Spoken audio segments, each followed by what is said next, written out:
Hai semua, selamat datang di channel Baca Saham. Pada video ini, kita akan membahas satu topik dengan judul apakah pasar saham mulai pulih? Para triliuner mulai melirik big caps. Tapi seperti biasa, semua pembahasan ini bukan rekomendasi dan hanya informasi. Ingat, kerugian kamu tanggung sendiri ya. Nah, berdasarkan data yang kamu lihat ini, kamu bisa mengetahui bahwa secara year to date, IHSG sebenarnya masih turun sekitar 8,04%. Dan saat video ini dibuat, ditutup pada angka 6.510. Tapi apabila kamu melihat data secara bulanan, bisa kamu temukan di sini bahwa pada bulan Maret tahun 2025, IHSG masih naik 3,83%. Memang secara tahunan masih turun 8,04%. Tapi jika dilihat secara bulanan, terjadi kenaikan yang signifikan di bulan Maret tahun 2025. Dan jika kita tarik mundur, ternyata kenaikan 3,83% ini menjadi yang tertinggi dalam beberapa bulan terakhir. Seperti bulan Februari tahun 2025, bulan Januari tahun 2025, bulan Desember tahun 2024, November 2024, Oktober 2024, September 2024. Artinya terjadi kenaikan yang paling tinggi dalam waktu 6 bulan terakhir. Memang IHSG pernah naik sekitar 5,72% di bulan Agustus tahun 2024 dan barulah naik lagi signifikan di bulan Maret tahun 2025. Nah, selain itu, apabila kamu melihat beberapa pemberitaan yang ada di media sosial, kamu tentu mengetahui bahwa Pak Loh Keng Hong memiliki saham BMRI dan BBRI berdasarkan data yang bisa kamu baca di beberapa artikel. Itu artinya LKH sudah mulai tertarik dengan saham-saham besar seperti Mandiri maupun BRI. Padahal seperti yang kamu tahu, biasanya LKH lebih tertarik dengan saham-saham kecil yang memiliki PBV di bawah 1 kali, yang mana bisa dikatakan sebagai saham yang masih murah. Tapi pertanyaannya, kenapa LKH mulai tertarik dengan saham BRI dan Mandiri?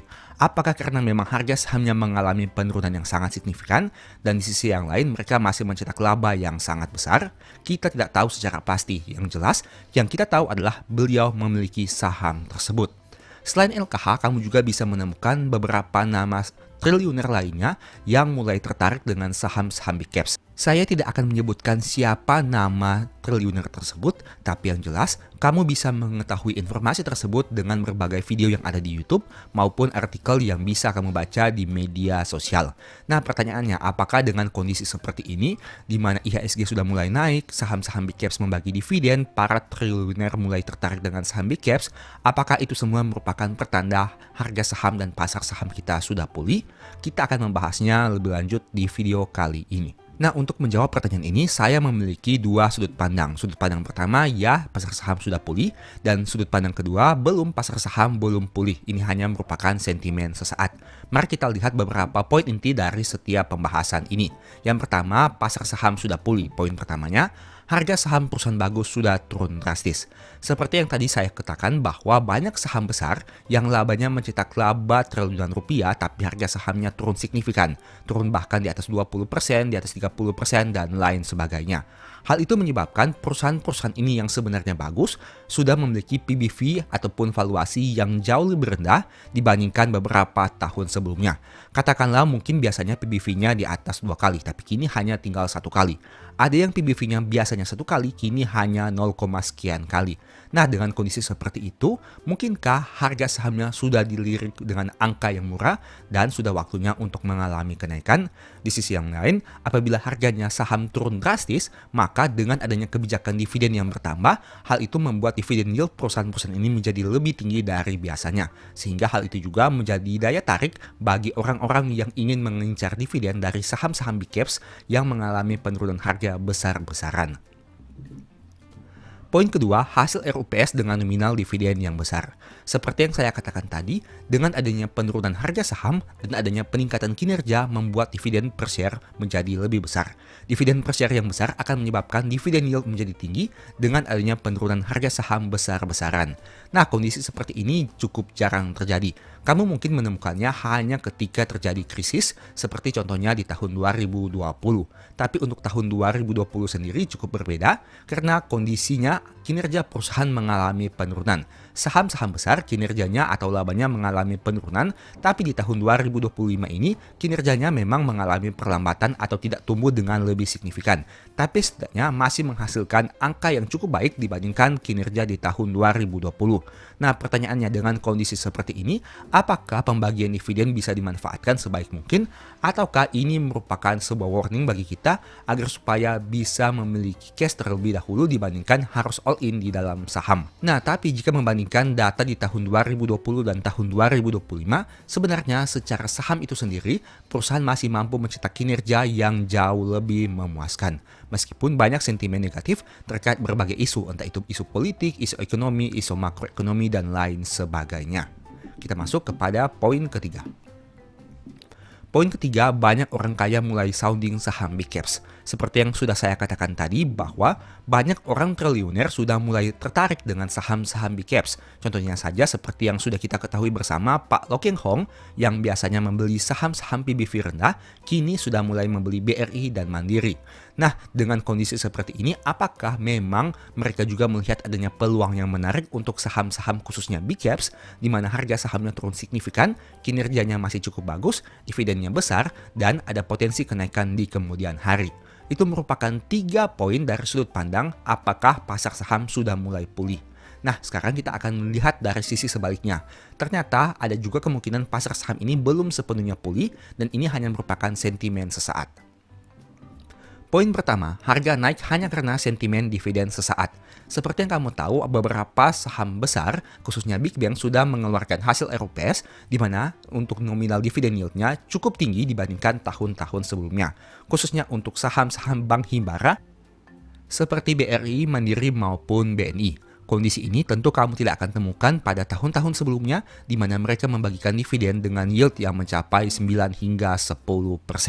Nah, apakah ini merupakan tanda bahwa pasar saham ini sebenarnya hanya naik karena sentimen dividen saja? Di mana pada saat ex-date nanti kamu sudah tahu tentunya bahwa biasanya harga sahamnya akan turun sebesar dari dividen yang mereka bagikan. Misalnya, dengan pembagian dividen yield sekitar 10%, biasanya harga turun akan 10% dari harga penutupan terakhirnya saat cum date nanti. Kita lihat saja kondisinya seperti apa. Memang itu merupakan kondisi lazim yang sering terjadi dalam tahun-tahun pembagian dividen. Tapi kembali lagi, kita lihat untuk beberapa periode waktu ke depan. Apakah harga sahamnya memang akan turun dan tambah turun, ataukah itu hanya merupakan kondisi sesaat di mana harga sahamnya turun dan kemudian akan naik lagi. Tapi untuk sisi kontra dari pembahasan video kali ini, di mana pasar saham itu belum sepenuhnya pulih, maka kenaikan harga saham saat ini hanya dikarenakan sentimen dividen sesaat. Kita masuk kepada poin kedua.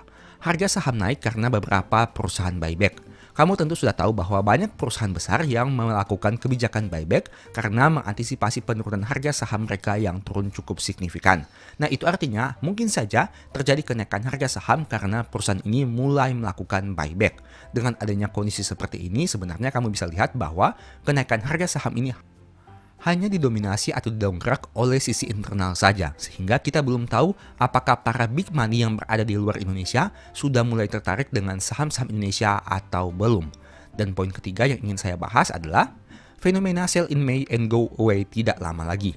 Kamu tentu sudah mengetahui bahwa pada bulan Mei biasanya sering ada fenomena terkait sell in May and go away. Kita sudah mulai mendekati fenomena tersebut, di mana biasanya harga saham mengalami penurunan besar-besaran. Nah, kita lihat saja ke depannya seperti apa, mengingat pada beberapa bulan terakhir ini, harga saham sebenarnya sudah turun cukup signifikan. Apakah pada bulan Maret ini, harga sahamnya bisa rontok lebih dalam lagi? Kita lihat saja kondisinya nanti seperti apa. Yang jelas, untuk adanya sentimen dividen, sebenarnya harga saham sudah cukup didongkrak dengan adanya pembagian dividen dengan yield yang besar. Nah, tapi ke depannya bagaimana? Apakah setelah adanya sentimen dividen, pembagian dividen yang cukup besar, dan adanya isu buyback oleh perusahaan, harga sahamnya masih bisa bertahan pada angka yang cukup tinggi, ataukah kembali mengalami penurunan yang signifikan? Kita tunggu saja kondisinya seperti apa. Yang jelas sebagai investor, yang bisa kita lakukan adalah kita memastikan bahwa portofolio kita masih cukup aman dengan melakukan money management yang baik. Memang floating loss itu tidak dapat kita hindari apabila harga saham turun signifikan, tapi logikanya kita masih bisa memanfaatkan dari dana yang masih kita miliki. Entah itu kita melakukan top up dana, atau kita memanfaatkan nominal dana yang masih ada di portofolio. Tentu saja semuanya memiliki pertimbangannya masing-masing. Kamu mau hold silakan, kamu mau average down silakan, kamu mau sell dulu silakan. Semuanya tergantung kepada keputusan dan hasil analisa kamu masing-masing. Karena ingat, apapun keputusanmu itu adalah ketanggung jawabmu sendiri. Video ini bukan rekomendasi dan hanya sebagai informasi saja. Untung rugi kamu yang tanggung sendiri. Semoga video ini bermanfaat ya. Dan sebagai informasi sebelumnya saya juga sudah sempat buat satu video yang mungkin bisa berguna bagi kamu. Nonton hingga selesai agar memperoleh pemahaman yang utuh. Nah, poin berikutnya yang ingin kita bahas adalah terkait ternyata LKH punya saham BRI. Artikel ini saya kutip dari market.business.com dengan judul Hadir RUPST BRI tahun 2025, LKH ternyata pegang 64,63 juta lembar saham BRI. Artikelnya sebagai berikut. Lo Keng Hong diam-diam memegang 64,63 juta lembar saham Bank Rakyat Indonesia. Lo Keng Hong diam-diam merupakan salah satu pemegang saham BRI. Pria yang mendapat julukan Warren Buffett Indonesia itu turut menghadiri agenda RUPST BRI tahun buku 2024. Hadir, ikut menghadiri RUPST BRI tahun buku 2024, ujarnya kepada bisnis hari Senin tanggal 24 Maret tahun 2025. Lebih lanjut, Lo Keng Hong mengungkapkan memiliki puluhan juta lembar saham BBRI. Jumlah saham BRI saya ada 64.636.000 lembar, imbuhnya. Sebelumnya, Lo Keng Hong memang telah memberikan kode terkait peluang memborong saham blue chips di tengah kondisi koreksi pasar. Di tengah gonjang-ganjing pergerakan IHSG, investor kawakan Lo Keng Hong ikut buka suara. Pria yang mendapat julukan Warren Buffett Indonesia itu memberikan wejangan untuk para investor saham. Lo Keng Hong menilai kondisi koreksi pasar saham saat ini merupakan momentum hujan emas. Menurutnya, kondisi ini membuka kesempatan bagi investor saham. Dana asing kabur, harga saham blue chip turun banyak. Artinya sedang terjadi hujan emas di Bursa Efek Indonesia. Ambillah ember yang besar untuk menampung hujan di sana. Jelasnya ketika dihubungi bisnis pada hari Selasa, tanggal 18 Maret tahun 2025. Nah, sekilas kita bahas tentang prospek BRI di masa depan. Ini merupakan data yang saya ambil berdasarkan data laba sampai dengan Februari tahun 2025. Tapi disclaimer dulu, mohon cek lagi data ini karena bisa saja ada kesalahan pengetikan atau pengambilan data. Nah, berdasarkan informasi, laba BRI hingga Februari tahun 2025 adalah 6,6 triliun rupiah. Turun 18% dibandingkan sampai dengan Februari tahun 2024 dengan angka 8,06 triliun rupiah. Nah, apabila kita menggunakan data ini dan kita proyeksikan menjadi data setahun, di tahun 2024 hingga bulan Desember, BRI mencetak laba sekitar 60,15 triliun rupiah. Dan jika angka ini kita kurangi sebanyak 18% seperti penurunan laba hingga Februari, maka kemungkinan di tahun 2025 akan mencetak laba 49,32%. Ingat, ini hanya proyeksi berdasarkan data laba sampai dengan Februari tahun 2025.